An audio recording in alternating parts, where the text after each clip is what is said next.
Do I need it now? Okay. So many people have been asking me how the food is in London, and it's actually... Pretty good. Is it right? Yeah. Not so bad. Granted, I don't feel as if I'm eating authentic London food all the time.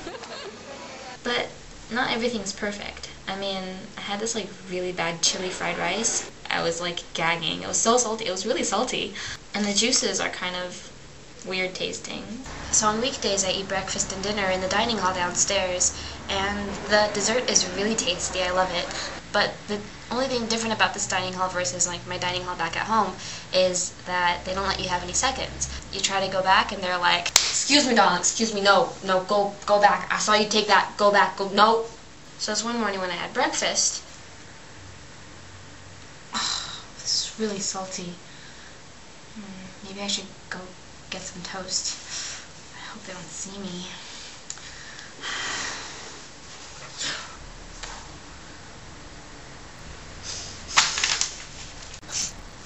So that kind of sucked a little bit. And then when I had breakfast, like last week, I had like some toast and this veggie patty which tasted like it was poisoned. I guess what I'm trying to say is that if it tastes bad, then don't eat it, and most of what I've eaten tastes good. So this week is the week of touristy things because I went to the British Museum, and right at the entrance was the Rosetta Stone. I like really couldn't believe it. Like there was the Greek, and then there was the Demonic, which was the ancient Egyptian script, and then right above that was the hieroglyphics. It was like really, really cool. And then we went to see the Greek exhibits, which had a bunch of installations that looked a little bit out of place, but they had displays of like the war between centaurs and humans, and it kind of looked like the centaurs were pwning us. But everything else was really cool. Like the small things were also really interesting. And then we went to see the mummies. I'd never seen a real mummy before. It was really cool. There was also a mummified Cleopatra coming at you, and a mummified ox. And then there's another room with guns and like really fancy little things. And then another room that was kind of like a library. It had a bunch of old artifacts, like old porcelain stuff, old books, and this really old fiddle, but I'm not quite sure what kind of fiddle it is. Maybe my dad can tell me. So that was touristy thing number 1. Touristy thing number 2 was the London Eye, which is like this huge Ferris wheel with large glass capsules attached to it so you can see all of London. Hey, sweet baby, don't you think maybe we could find us a brand new recipe? I got a hot rod Ford and a $2 bill, and I know a spot right over the hill. There's soda pop and... There aren't any tour guides inside the little bubbles, so I went with my hallmates, who are really, really pleasant people. They're awesome.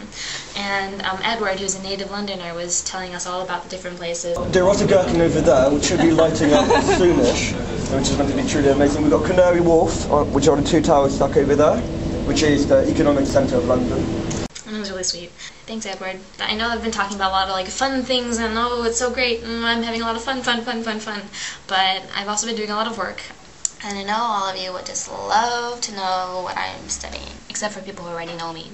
That's cheating. So, I'm majoring in... We interrupt this program with an unnecessary Gonarola/to arc-like interruption that is off-topic but very on-topic. Meet your friendly Oyster card, the key to affordable public transportation in London. When purchasing an Oyster card, ask for a card sleeve for swift swiping past those overused turn swipes. Without the Oyster card, one trip will cost you a whopping £4. But with the charming little gadget, one trip within one zone will cost you only £1.50 on the tube and 90 pence on the bus. Now that's a bargain. Get your Oyster card today. And if you haven't guessed it yet, this section is the response section, and the Oyster cards was just a response to my friend Brian Leonto's question about how much public transportation costs. And someone asked to see the Tower of London, and I went today. It was sitting there in all its historical galore as a background to all the urban activity around it. I mean, kings lived in this castle and people were tortured and killed in this place. The dichotomy was really fascinating, and I think that's super cool. Also, this is of great importance. So my sister asked me to buy a guitar here because I've been kind of wasting away without any music. So I did. It's like so tiny and it's just like a little toy. But my only issue is that I probably won't have a lot of time to actually play it because I have to do stuff for school. And speaking of school, as the weeks progress, when I get more and more work, I might not have time to really make complex videos. By complex, I mean videos involving me going out into the world. But I'll try to go at least one place a week around London and then maybe travel around over the weekend. So I apologize in advance if I'm inconsistent with posting these videos, but you'll know why. It's because I'll be like, should I go out or should I read and write my essay?